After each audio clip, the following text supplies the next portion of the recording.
The first thing Kellen Voss noticed when he regained consciousness wasn't the pain, though his shattered ribs felt like molten glass grinding against his lungs. It wasn't the taste of copper flooding his mouth, or the way his left arm hung at an impossible angle. No, the first thing he noticed was the silence. Kepler-440 had never been silent before. For 3 months, Voss and his survey team had mapped this biomoon's hostile ecosystem, cataloging the endless chorus of alien predators that stalked its fungal forests, the screams of pack-hunting crawlers, the bone-deep thrumming of spore queens in their hives, the wet, sucking sounds of digesters dissolving anything foolish enough to venture into their territorial pools. Now, nothing, just his ragged breathing, and the slow drip of blood from his forehead onto the phosphorescent moss beneath him. Voss tried to sit up, his vision swimming as agony lanced through his torso. The memories came flooding back in nauseating waves, the emergency beacon, the rescue ship descending through Kepler's sulfurous atmosphere, Captain Yorick Draven's cold smile as he'd stood over Voss's broken body. Nothing personal, Surveyor, but your discovery changes everything. Can't have you reporting back to Earth about the neural parasites, can we? Not when they're worth more than entire star systems. Draven had been right about one thing: the parasites were worth killing for. Voss had discovered them 3 weeks ago, microscopic organisms that could interface with human neural tissue, enhancing reflexes, strength, and cognitive function beyond anything Earth's genetic modification programs had achieved. The hegemony would pay fortunes for weaponized enhancement creatures like these. But Draven didn't know about the rest of Voss's research. He didn't know that the parasites weren't just enhancement tools, they were predators, and they were hungry. Voss forced himself upright, biting back a scream as his ribs ground together. His survey pack lay scattered nearby, most of his equipment smashed. But his bioscanner was intact. He activated it with trembling fingers, watching as the device painted a 3-dimensional map of the surrounding area. What he saw made his blood freeze. Every life sign within a kilometer radius was converging on his position, hundreds of them. Crawlers, spore queens, digesters, and things he'd never cataloged before. Massive biosignatures moving with purpose through the undergrowth. They weren't hunting randomly anymore. They were coming for him specifically. Voss understood with horrible clarity what had happened. His injuries were severe blood loss, internal trauma, probable concussion. His body was dying, and in its desperation, it had done something unprecedented. It had formed a symbiotic bond with the neural parasites he'd been studying. He could feel them now, tiny tendrils of alien consciousness threading through his nervous system. They whispered to him in chemical languages older than human civilization, showing him visions of the biomoon's true nature. Kepler-440 wasn't just a world teeming with dangerous life. It was a single, vast organism. Every creature on its surface was merely a specialized cell in an incomprehensibly complex biological machine. And now, because of the parasites in his blood, that machine recognized him as one of its own. The creatures approaching weren't coming to kill him. They were coming to protect him. Voss laughed, the sound harsh and bitter in the alien night. Draven thought he'd left a broken surveyor to die on a hostile moon. Instead, he created something new, something the galaxy had never seen before. A human with an army of alien nightmares at his command. In the distance, he could hear the low rumble of Draven's ship preparing for departure. The captain would return to the hegemony with his stolen parasite samples, claiming credit for the discovery. He'd probably tell them Voss had died heroically in the line of duty. Voss smiled, blood running down his chin. He began walking toward the ship, his alien army flowing silently through the darkness around him. It was time to correct that misconception. Captain Yorick Draven poured himself a glass of Terran whiskey and settled into his command chair, savoring the burn as it slid down his throat. The cargo hold of the Nemesis contained enough neural parasite samples to buy him a small fleet, and the knowledge of their source would make him indispensable to the hegemony's bioweapons division. Captain, his communications officer, Lieutenant Naya Torvin, called from her station. "We're receiving a signal from the surface." Draven frowned. "Impossible. We left no active transmitters down there. It's coming from Surveyor Voss's emergency beacon, sir."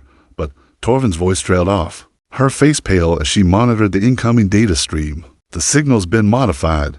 It's not a distress call anymore." "Then what is it?" Torvin's hands flew over her console, trying to decode the transmission. "It appears to be biological data, massive amounts of it, genetic sequences, neural pathway. Mappings, cellular communication protocols I don't recognize. Before Draven could respond, the bridge's main display flickered to life. Kellen Voss's face appeared on screen, but something was wrong. His eyes held flecks of bioluminescent green, and thin veins of the same color traced patterns beneath his skin like living circuitry. "Hello, Captain," Voss said, his voice carrying harmonics that shouldn't have been possible with human vocal cords. "Leaving so soon?" Draven leaped to his feet. "That's impossible. You were dying when we left you." "I was. But death has a different meaning on Kepler for to see. The moon doesn't let useful biomass go to waste." Voss smiled, revealing teeth that now gleamed with the same phosphorescent light as his eyes. "I've learned so much since you abandoned me. About the parasites, about this world, about what humans can become when they stop thinking of themselves as separate from the ecosystem around them, sir," Torvin whispered urgently. "You need to see this." She transferred her sensor readings to the main display. The bio-moon surface around the Nemesis was alive with movement. Thousands of creatures, some barely larger than insects. Others the size of battle tanks, surrounded the ship in perfect formation. "My God," breathed Draven's security chief, Commander Rask Mollahan. "It's like they're organized. Like they're waiting for orders." Voss's image nodded. "The neural parasites aren't just enhancement tools, Captain.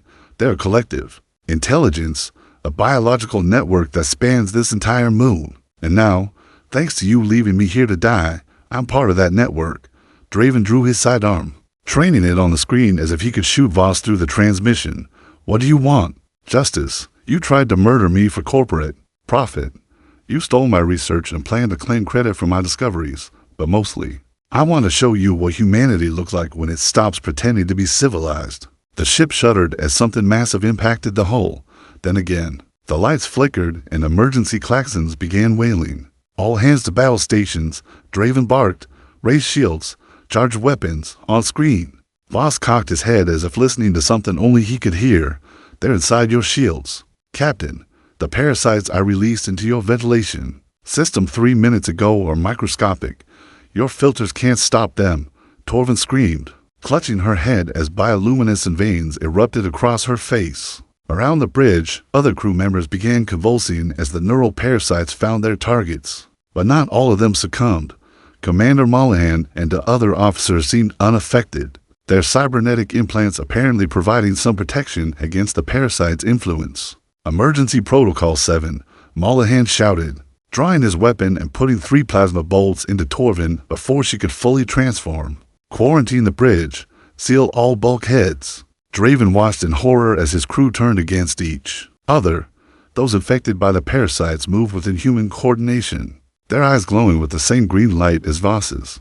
They fought with desperate savagery, using improvised weapons and their bare hands to tear at their uninfected shipmates. The battle was brief, but vicious. In less than 5 minutes, half the bridge crew lay dead or dying.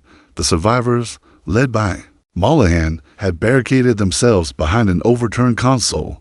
"This is just the beginning," Voss said, his image still calmly displayed on the main screen despite the chaos around it. "Every breath you take draws more parasites into your lungs. Every second you delay gives them more time to adapt to your defenses. You have perhaps an hour before your entire crew belongs to me." Draven's hand shook as he wiped blood from a gash on his forehead.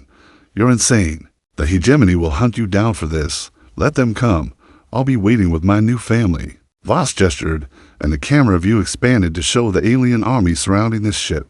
"Tell me, Captain, do you think your corporate masters will be as eager to exploit Kepler 4 for the sea once they learn the price of that exploitation?" The transmission ended, leaving the bridge in sparking, blood-soaked darkness. Commander Rask Mollahan dragged Captain Draven behind the makeshift barricade as another wave of infected crew members pressed their assault. The bridge had become a charnel house. Overturned consoles sparked and hissed, mixing the acrid smell of burned electronics with the copper tang of blood and the sickly sweet odor of alien pheromones. "Status report," Draven shouted over the screaming. "Deck by deck, we're losing the ship," Mollahan replied, his cybernetic eye casting red targeting dots across the smoke-filled bridge. "Engineering went dark 10 minutes ago. Medical bay's been compromised. The infected are using the ventilation system to spread faster than we can contain them." Draven's remaining human crew had dwindled to 7 survivors, all concentrated on the bridge. His tactical officer, Ensign Jorik Vance, had sealed himself in the weapons control booth. It was systematically targeting the larger bioforms surrounding the ship. With the Nemesis's defensive batteries, each plasma blast that struck the surface of Kepler 440 to see illuminated the true scope of their predicament. The alien army had grown beyond counting, a living sea of claws, teeth, and bioluminescent fury that stretched to the horizon. Crawlers the size of armored vehicles skittered between towering spore queens whose chitinous carapaces gleamed like black mirrors. New creatures Voss had never cataloged during his surveys writhed among them things with too many eyes, too many limbs, configurations of flesh and bone that violated every law of evolutionary biology. Draven. Understood, sir. Vance called from his booth. The ship's weapons are having minimal effect. The moment we kill one of those things, 3 more take its place. It's like the entire moon is reshaping itself to produce soldiers through the main display, which flickered between static and live feeds from the ship's external cameras. They could see Kellen Voss walking calmly through the alien horde. The parasites had changed him further. His skin now bore intricate patterns of bioluminescent veins that pulsed in rhythm with the creatures around him. When he gestured, entire sections of the alien army moved in perfect coordination. He's not controlling them individually, Mullahan observed, his enhanced vision tracking the subtle communication patterns between Voss and the bioforms. It's more like he's thinking for the entire ecosystem, like he's become the moon's central nervous system. An explosion rocked the ship as something massive struck the engineering section. Emergency lights bathed the bridge in hellish red illumination, and Draven could hear the groaning of stress metal throughout the hull. Engineering's been breached, reported technician Lara Corvain from her position at the damage control station. Whatever hit us is inside the ship. Mass displacement sensors show something the size of a shuttle moving through the lower decks. Draven activated his comm system, cycling through channels to reach any surviving crew members. Most frequencies carried only static or the inhuman sounds of the infected, but he managed to raise Lieutenant Brix Okafor in the armory. "Okafor here," came the crackling reply. "I've barricaded myself in with the heavy weapons, but it won't hold much longer. The infected aren't just trying to break down the door, they're dissolving it. Some kind of acid secretion I've never seen before. Can you reach the shuttle bay?" Draven asked. "Negative, sir. The corridors are crawling with them, but I might be able to create a distraction. I've got enough explosives here to take out half the ship." Mullahan grabbed Draven's arm. "If we detonate the armory, we can use the confusion to reach the escape pods. Maybe get clear before." His words were cut off as the bridge's rear blast doors exploded inward.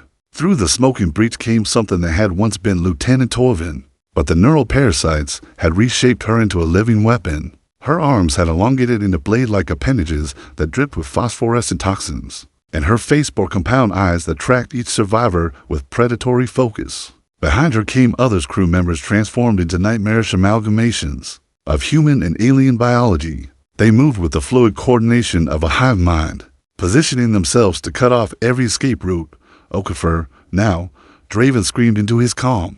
The explosion that followed shook the entire ship, sending transformed crew members tumbling. As bulkheads buckled and atmosphere vented into space, in the chaos, Mullahan grabbed the plasma rifles and tossed one to Draven. "Move, now!" They fought their way through the smoke and debris, leaving 3 of their remaining crew behind to die screaming as the infected overwhelmed them. Ensign Vance never made it out of the weapons booth. The last Draven saw of him was a silhouette, fighting desperately against shapes that defied description. The corridor leading to the escape pods had become an alien landscape. Bioluminescent growths covered the walls like cancer, pulsing with the same rhythm as Voss's transformed physiology. The air itself seemed alive, thick with spores that made breathing an exercise in controlled panic. The pods, Mullahan gasped, pointing ahead to where 4 escape capsules remained in their launch tubes. "If we can reach," something erupted from the wall beside them, a mass of writhing tentacles. That had once been the ship's chief medical officer. Mullahan put 6 plasma bolts into it before it stopped moving, but the delay cost them precious seconds. By the time they reached the escape pod bay, only Draven, Mullahan, and Technician Corvain remained alive. The other survivors had fallen to creatures that seemed to spawn from the ship's very structure, as if the Nemesis itself was becoming part of Kepler 4 to seize ecosystem. "Get to the pods," Draven ordered, but even as he spoke, he could see it was too late. The launch tubes were filled with a translucent, organic substance that pulsed like living tissue. Kellen Voss's voice echoed through the ship's communication system, now speaking with harmonics that resonated in frequencies no human throat should produce. Did you really think it would be that easy, Captain? I've had an art to learn your ship's systems. Every circuit, every life support relay, every escape route. The Nemesis is part of me now, just like you will be soon. Draven raised his weapon, knowing it was useless, but needing to make the gesture anyway. Around them, the walls continued their organic transformation, sealing them in with the patience of a predator that knew its prey had nowhere left to run. Captain Draven's cybernetic implants sparked as he interfaced directly with the Nemesis's central computer, his consciousness diving into the ship's data streams while Commander Mollahan and Technician Corvain held the line against the advancing bioforms. Buying us time won't work. Draven said through gritted teeth as code cascaded through his neural link. Voss has integrated with the ship's systems, but he's still following biological patterns. He's thinking like an ecosystem, not like a machine. Mollahan emptied another plasma clip into a creature that had once been the ship's cook, watching in disgust as it regenerated from wounds that should have been fatal. Whatever you're planning, do it fast. We're down to our last ammunition. Through his neural link, Draven accessed the Nemesis's quantum core, the ship's most dangerous system, designed to tear holes in space-time for faster-than-light travel. If he could destabilize the quantum containment field, the resulting explosion would vaporize everything within a 50-kilometer radius. Voss, his alien army, and the immediate surface of Kepler for the sea would be reduced to their component atoms. It would also kill every remaining human on the ship. Sir, Corvain gasped, clutching a wound in her side where acidic blood had eaten through her environmental suit. The bioforms are changing. They're adapting to our weapons faster than we can kill them. She was right. The creatures pressing into their makeshift defensive position now bore thick, chitinous armor that dispersed plasma energy. Their movements had become more coordinated, more tactical. Voss was learning from every engagement, evolving his army in real time. Draven began the quantum destabilization sequence, his fingers dancing through holographic controls while his mind fought to maintain focus. The ship's AI resisted him. It had been infected by Voss's neural parasites, its logic cores twisted into biological analogs that prioritized the ecosystem's survival over human welfare. System access denied, the AI announced in a voice that now carried Voss's inflections. Core destabilization would damage local bioforms, protective protocols engaged. Override authorization. Draven 77 Alpha, the captain snarled. Authorization rejected. You are no longer recognized as ship's commander. Neural parasite integration at 73%. Please prepare for assimilation. Draven felt something cold and wet touch the back of his neck, a tendril of the same organic growth that had consumed the ship's corridors. The neural parasites were trying to establish a direct connection with his cybernetic implants, but his military-grade firewalls held them back. For now, Mollahan, I need 3 minutes to manually override the quantum core. You don't have 3 minutes. The commander's augmented reflexes let him track multiple targets simultaneously, but even he couldn't be everywhere at once. A creature with the lower body of a crawler and the torso of what had been Ensign Vance lunged past his defensive perimeter, slashing at Corvain with blade-like appendages. The technician screamed as alien toxins flooded her bloodstream, but instead of collapsing, she began to change. Bioluminescent veins erupted across her skin as the neural parasites rewrote her genetic code.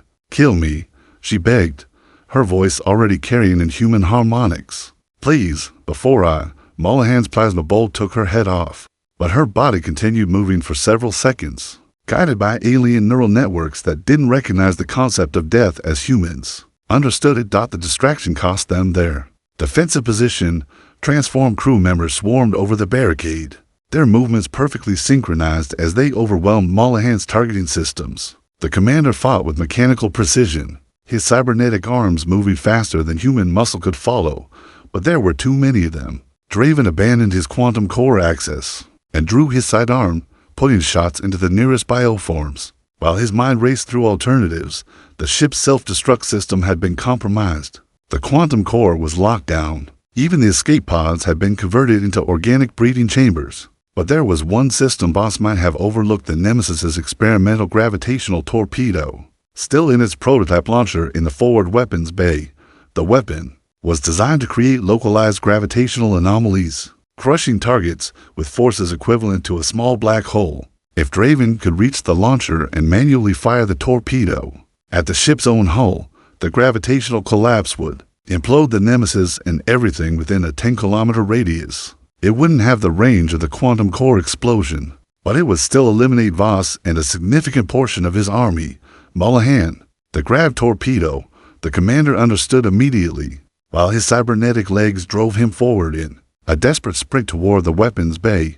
His arms continued firing at pursuing bioforms. The creatures followed in a coordinated swarm, their alien intelligence recognizing the threat, but unable to match human desperation. The forward weapons bay had been partially transformed, its clean metal surfaces now covered with the same phosphorescent growths that infected the rest of the ship. But the gravitational torpedo launcher remained intact, its exotic matter containment field, apparently too complex for the neural parasites to safely integrate. Draven began the launch sequence while Mullihan held the entrance, the commander's ammunition counter ticking steadily toward zero. The bioforms pressed their attack with increasing ferocity, as if Voss could sense how close the humans were to denying him his prize. 30 seconds to launch, Draven announced. I don't have 30 seconds.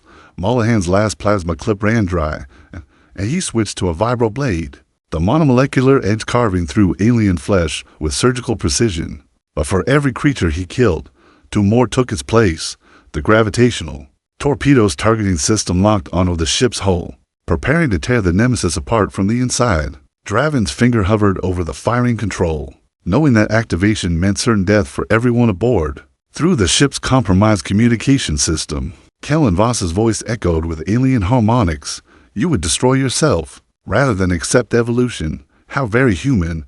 Draven smiled grimly and pressed the firing stud. The gravitational torpedo emerged from its launcher at a significant fraction of light speed, its exotic matter warhead already beginning to distort space-time around it. In the 3 seconds before impact, Draven watched reality bend and twist as the weapon approached the ship's hull.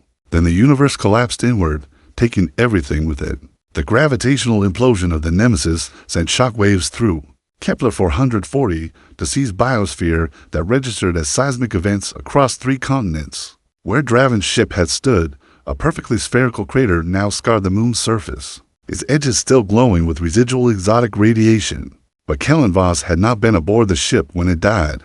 He stood at the crater's rim, his transformed physiology allowing him to survive the gravitational distortions that would have liquefied baseline human tissue. The neural parasites in his bloodstream had evolved beyond their original design, creating redundant biological systems that made him nearly impossible to kill through conventional means. Around him, the alien army mourned its losses with harmonics that resonated through the moon's crust. Nearly 1,000 bioforms had been caught in the gravitational collapse, irreplaceable constructs that had taken the ecosystem decades to evolve. But the setback only strengthened Voss's resolve. Acceptable casualties, he murmured, his voice carrying frequencies that traveled through the ground itself to reach every creature on the moon's surface. They died teaching us how humans respond when cornered. The knowledge will serve us well. High above, 3 more ships descended through Kepler 442c's sulfurous atmosphere. The hegemony had been monitoring the Nemesis's mission, and its sudden destruction had triggered automatic protocols. Now a full military response force was deploying to the surface to assault frigates and a heavy cruiser carrying over 800 soldiers. Captain Thane Korik commanded the response force. From the bridge of the cruiser Retribution, his scarred face grim as he reviewed the tactical data. 20-year veteran of the hegemony's biohazard containment units, he'd seen what uncontrolled alien organisms could do to human populations.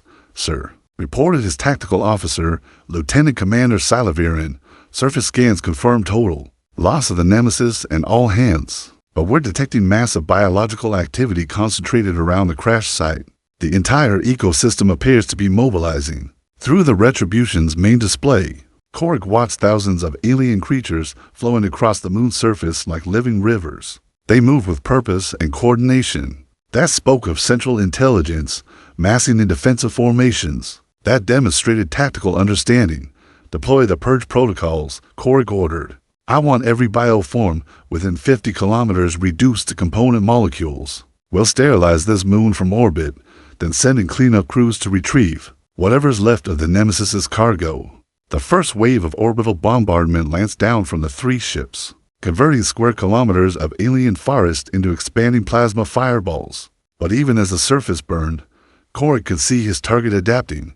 The larger bioforms had taken shelter in underground complexes that appeared spontaneously, while smaller creatures swarmed toward the bombardment zones with apparent suicidal intent. "Sir, the organisms are absorbing the plasma energy somehow," Viren reported, her voice tight with disbelief. "The thermal radiation isn't dissipating naturally. It's being metabolized." Korik switched the main display to show detailed bioscans of the impact zones. Where his weapons had struck, the alien ecosystem was already regrowing, but changed. The new organisms bore crystalline structures that could focus and redirect energy, turning the hegemony's own weapons against them. "Cease orbital bombardment," he ordered. "Deploy ground forces, full hazmat protocols. Heavy weapons only. We end this the hard way." The assault began at dawn, as 300 hegemony soldiers rappelled from atmospheric transports onto Kepler for 42C's surface. They moved in tight formation through the alien forest, their powered armor sealed against biological contamination, their weapons charged and ready. Major Gareth Holm led the primary assault team, his enhanced vision systems tracking movement through the phosphorescent undergrowth. Behind him, 20 soldiers armed with plasma cannons and molecular disruptors advanced in defensive formation. "Movement." To a clock, Sergeant Kyra Valdez called out, her rifle tracking something that skittered between the twisted trees. "Multiple contacts. They're trying to flank us." The crawlers attacked first, dozens of them erupting from concealed positions in a coordinated strike that tested the soldiers' reflexes to their limits. But these weren't the same creatures the Nemesis crew had faced. These crawlers moved faster, struck harder, and demonstrated tactical intelligence that spoke of recent evolution. Holmes' team poured concentrated fire into the swarm, their weapons chewing through alien chitin and bioluminescent flesh. For a moment, it seemed the human technology would carry the day. Then the Spore Queens arrived. The massive bioforms rose from underground chambers like living siege engines, their carapaces scarred by previous battles, but reinforced with new armor that dispersed energy weapons. Each queen carried dozens of smaller organisms, living projectiles that they hurled at the human forces with devastating accuracy. "Fall back to secondary positions," Holm ordered. But the retreat turned into a rout as the alien army demonstrated its true tactical sophistication. Every path the soldiers took led them into carefully prepared kill zones, where digesters waited in pools of acid, or where new bioforms with electromagnetic pulse capabilities disabled their powered armor. From his position at the crater's edge, Voss watched the battle unfold with satisfaction. Each engagement taught his army new methods of combating human technology, while the neural parasites analyzed the soldiers' equipment and physiology for future exploitation. "Adapt and overcome," he whispered, and throughout the forest, his creatures responded with increasing lethality. The first human casualty was Corporal Jean Reeves, dissolved by a digester that had learned to camouflage itself as ordinary fungal growth. Then Private Marcus Yall, torn apart by a new bioform that could phase through solid matter. Then Sergeant Valdez, overwhelmed by a swarm of finger-sized organisms that proved capable of eating through military grah. These ceramics died within 20 minutes of initial contact. Major Holmes' assault team had been reduced to 7 survivors fighting desperately for their lives in an environment that seemed actively hostile to human existence. Above them, Captain Korik watched his ground forces being systematically destroyed by an enemy that learned from every exchange of fire. "Sir," Viren reported, her voice hollow, "we've lost contact with Alpha, Bravo, and Charlie squads. Delta Squad is requesting immediate extraction, but their transport was just brought down by some kind of organic anti-aircraft system." Korik stared at the tactical display, showing red icons scattered across the moon's surface, each one representing soldiers under his command who would never see home again. In 30 years of military service, he had never faced an enemy that adapted this quickly or fought with such coordinated intelligence. "Prep the Nova bombs," he said finally. "If we can't contain this threat, we'll make sure it never leaves this moon."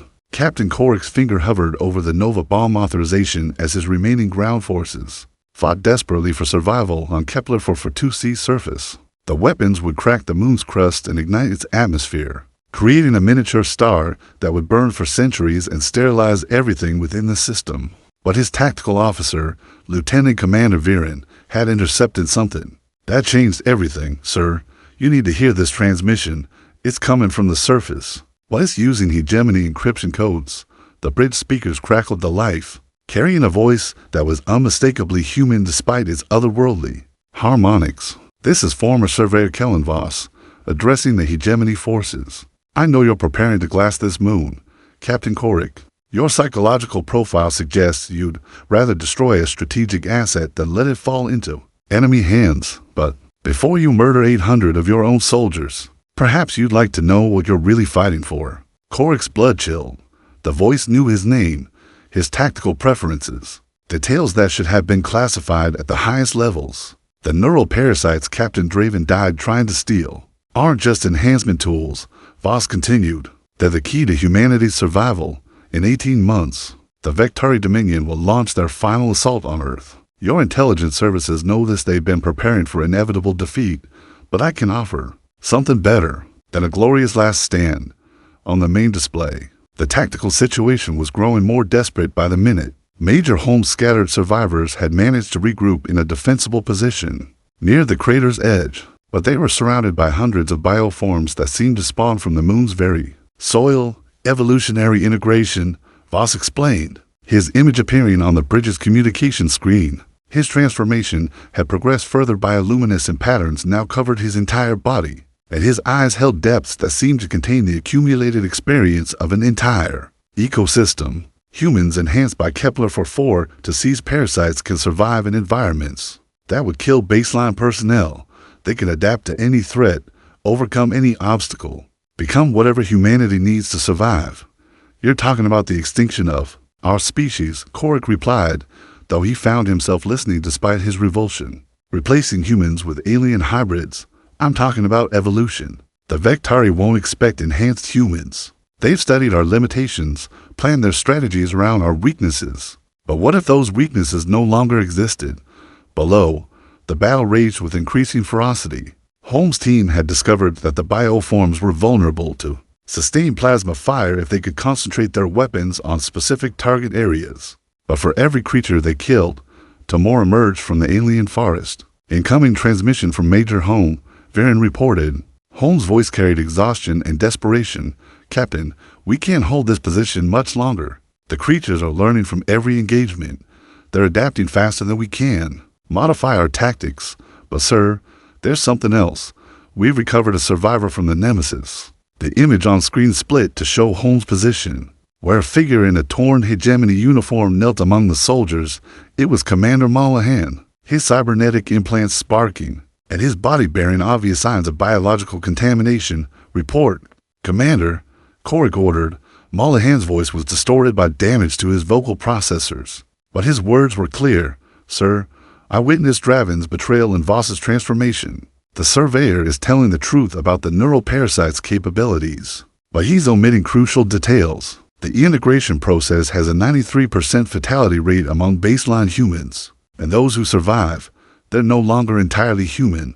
Voss's image smiled with genuine warmth. Commander Mollahan survived the gravitational implosion because his cybernetic implants created a unique interface with the parasites. He's living proof that integration is possible without complete loss of human identity. I'm also proof of the cost, Mollahan countered. I could feel them in my mind. Captain, the parasites. They whisper constantly, showing me visions of what Kepler-4 could become. A living weapon that could devour entire star systems. They don't want to enhance humanity, they want to replace it. The debate was interrupted by a massive explosion, as one of the assault frigates, the Sovereign, was struck by something launched from the moon's surface. Captain Korik watched in horror as bioforms the size of shovels tore through the ship's hull, their organic weaponry having evolved specifically to counter hegemony armor. The ecosystem is adapting to orbital threats as well, Voss noted calmly as the Sovereign broke apart in Kepler-4's upper atmosphere. Every weapon you use teaches us how to counter it. Every tactic you employ becomes part of our strategic knowledge.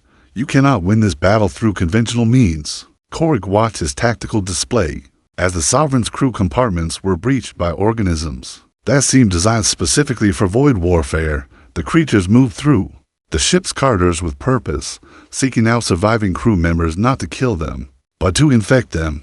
You're turning our own people against us, he accused.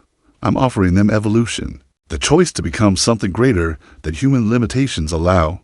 Voss gestured, and the camera view expanded to show dozens of transformed crew members from the Sovereign working alongside the alien bioforms. They moved with enhanced speed and coordination, their bioluminescent markings pulsing in harmony with the ecosystem around them. Major Holmes' voice crackled through the comm system. Sir, we're receiving surrender offers from some of the infected crew. They claim the transformation isn't painful after the initial integration period. They say they can still think, still remember who they were, but with enhanced capabilities. It's a trap, Mollahan warned, though his own voice carried traces of the alien harmonics. The parasites rewrite neural pathways gradually. The infected believe they retain free will, but they're becoming extensions of the ecosystem's collective consciousness. Korik found himself facing an impossible decision. The Nova bombs would end the threat, but they would also eliminate any chance of studying the neural parasite's potential benefits. If Voss was right about the Vectari invasion, humanity might need every possible advantage. Captain, Viren reported urgently. Long-range sensors are detecting Vectari scout ships entering the system. 3 vessels, moving in stealth configuration toward the outer planets. The timing couldn't be coincidental. The Vectari had been monitoring hegemony communications, waiting for humanity to discover something they could exploit or eliminate. If they learned about the neural parasites, they would either claim the technology for themselves or destroy it to maintain their tactical advantage. Your choice, Captain, Voss said, his alien eyes reflecting knowledge that spanned the entire moon's biosphere. Nova bombs will give the Vectari one less thing to worry about when they begin their final assault, or you can trust humanity's greatest strength, our ability to adapt and overcome any obstacle, no matter how impossible it seems. On the surface, Holmes' team had been reduced to 5 survivors, fighting with weapons whose power cells were nearly depleted. Around them, the alien army waited with patient hunger, ready to overwhelm the humans the moment their defenses failed. But Commander Mollahan had begun to change. The neural parasites in his system were interfacing with his cybernetic implants, creating hybrid technology that enhanced both biological and mechanical capabilities. When he raised his weapon, it fired with precision that exceeded its original specifications. When he moved, his augmented limbs operated with fluid grace that defied their mechanical origins. Sir, Mollahan said, his voice now carrying perfect clarity despite the damage to his vocal processors. I request permission to fully integrate with the Parasite Collective, not as a surrender, but as a reconnaissance mission. Someone needs to learn what Voss is really planning, and I'm already partially compromised. Korik stared at the tactical display, watching red icons blink out as his forces were systematically eliminated or converted. In his 30 years of service, he'd never faced a decision with such far-reaching consequences. Commander, if you do this, there may be no coming back. Sir, if the Vectari are coming, there may be no humanity left to come back to. At least, this way, we might have a fighting chance. The authorization codes for the Nova bombs glowed softly on Korik's command console, ready to be activated at a moment's notice. But as he watched Mollahan begin his final transformation, the captain made a choice that would reshape the future of human civilization. Stand down the Nova bombs, he ordered. All remaining forces, fall back to minimum safe distance. We're going to see what humanity can become 3 months after the Battle of Kepler for Fortescue. Captain Korik stood in the transformed landscape that had once been an alien forest. The neural parasites had reshaped the moon's ecosystem into something that defied conventional biology, living cities that grew from the ground itself, their bioluminescent spires reaching toward the stars like organic monuments to evolution. Commander Mollahan approached through the phosphorescent undergrowth, his transformation now complete. The cybernetic implants remained, but they had been integrated with alien biology to create something entirely new. His movements carried inhuman grace, and his eyes held depths that reflected the accumulated knowledge of an entire world. Status report, Commander, Korik said, though the formal address felt strange when applied to someone who was no longer entirely human. The Vectari Advanced Fleet arrived yesterday, Mollahan replied, his voice carrying harmonics that resonated with the living architecture around them. 12 dreadnoughts, positioning themselves for orbital bombardment. They believe they're facing a compromised human colony that can be easily eliminated. Korik nodded, watching as creatures that had once been his soldiers move through the alien city with perfect coordination. The transformation process had claimed fewer lives than initially projected. Mollahan's research had identified genetic markers that predicted successful integration, allowing the survivors to undergo controlled enhancement rather than random infection. Are they still human? Korik asked, the question that had haunted him for months. They're what humanity needs to be, came a familiar voice. Kellen Voss emerged from the living walls of the city, his transformations having progressed to the point where he seemed more like a force of nature than an individual organism. The Vektari studied our limitations for decades. They planned their invasion based on human predictability, human fragility, human inability to adapt quickly to changing circumstances. High above, the first Vektari bombardment lances began their descent toward the moon's surface, but instead of finding defenseless targets, they encountered a planetary defense system unlike anything in recorded history. The entire moon had become a single organism, its surface dotted with bioforms that could absorb energy attacks and redirect them with devastating precision. The Vektari fleet found itself under assault from weapons that adapted in real time to their defensive systems. Plasma beams that should have vaporized organic matter were metabolized and converted into gravitational distortions that tore through alien hull plating. Energy shields designed to deflect human weapons proved useless against bioelectric discharges that followed quantum probability paths. Impossible, Korik breathed, watching the tactical display as Vektari dreadnoughts were systematically disabled by an enemy they couldn't understand. Their technology is centuries ahead of ours. Technology has limitations, Voss replied, his consciousness now spanning the entire moon's biosphere. Evolution doesn't. Every weapon they fire teaches us how to counter it. Every defensive system they deploy becomes part of our adaptive knowledge base. Within hours, the Vektari advanced fleet had been reduced to drifting hulks, their crews either dead or infected by boarding organisms that had learned to survive in vacuum. The few survivors transmitted desperate warnings to their home fleet before succumbing to neural parasites that had evolved specifically to counter Vektari physiology. Commander Mollahan monitored the alien communications with equipment that was part machine, part living tissue. They're calling for reinforcements, he reported. The main Vektari armada is mobilizing for a full-scale assault. Over 3,000 ships, including their planet-killer dreadnoughts. Let them come. Voss said simply, Kepler for the sea isn't the only world in this system. The gas giants have moons rich in organic compounds. The asteroid belt contains minerals that can be converted into bioforms. By the time the Vektari arrive, they'll find an entire star system that fights back. Korik activated his personal communicator, establishing a link with Earth Command. The transmission would take weeks to reach human space, but the message needed to be sent. This is Captain Thane Korik, reporting from Kepler for Fortescue. The Neural Parasite Integration Project has exceeded all expectations. We have successfully created enhanced human variants capable of surviving and thriving in hostile environments. Request immediate deployment of volunteer subjects for controlled enhancement procedures. He paused, considering the magnitude of what he was about to propose.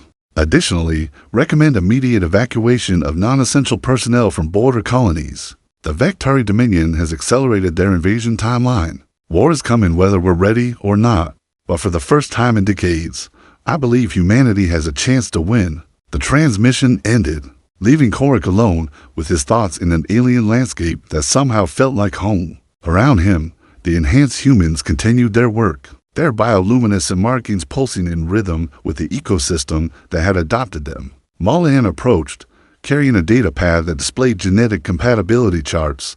Captain, we've identified several hundred individuals from the surviving crew members who show optimal markers for enhancement.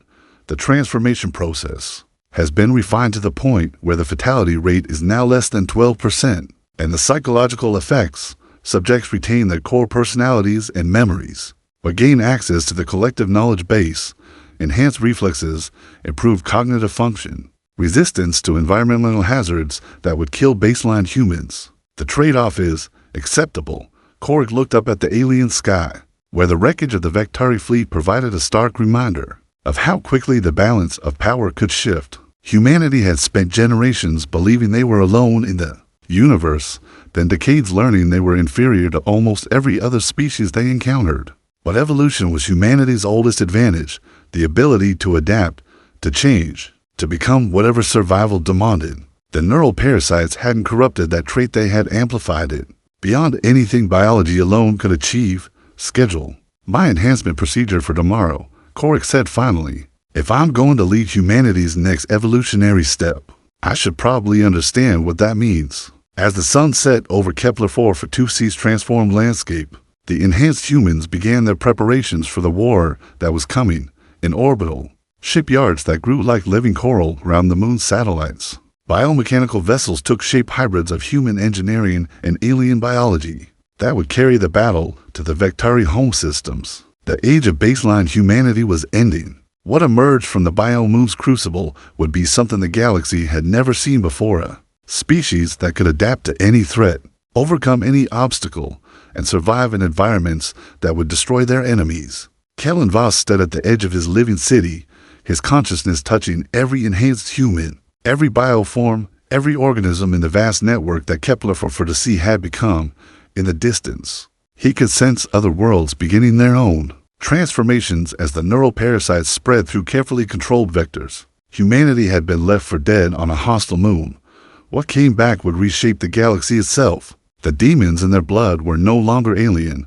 They were the future of human evolution, and they were hungry for war.